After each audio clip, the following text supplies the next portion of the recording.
మెదక్ జిల్లా రామాయంపేటలో మాజీ ఎమ్మెల్యే పద్మా దేవేందర్ రెడ్డి పర్యటించారు. ఇక మండల కేంద్రంలో రైతులు యూరియా కోసం ధర్నా చేపట్టారు. ఈ నేపథ్యంలో ఆగ్రో సేవా కేంద్రం వద్ద రైతులతో కలిసి ధర్నా నిర్వహించారు మాజీ ఎమ్మెల్యే పద్మా దేవేందర్ రెడ్డి.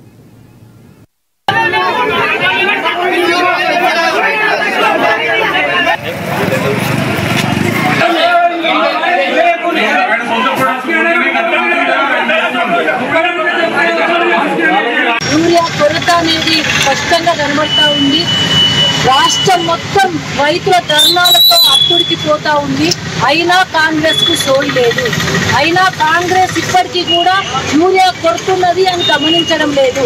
ఒక మంత్రి ఇష్టం వచ్చినట్టు మాట్లాడతాడు, ఒక మంత్రి యూరియా కొరత లేదని చెప్తాడు, ఒక మంత్రి బీజేపీ మీదకి నెట్టేస్తాడు, ఇంకో మంత్రి చేతగాక ఇది బీఆర్ఎస్ నాయకులు సృష్టిస్తున్న కొరత అని మాట్లాడతాడు.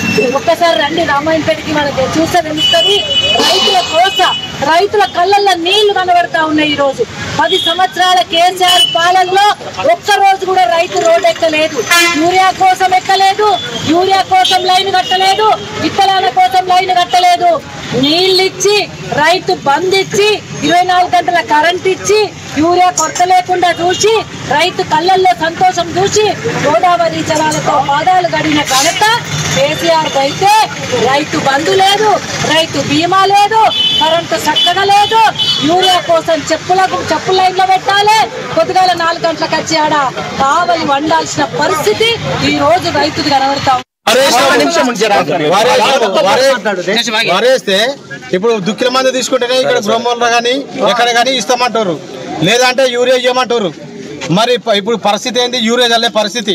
ఇప్పుడు చల్లితేనే ఇంకో 15 రోజులు అయితే వాళ్ళు పొట్టకొస్తాయి. ఇప్పుడు యూరియా అవసరము. గంట మంది తీసుకుంటేనే యూరియా ఇస్తామంటారు,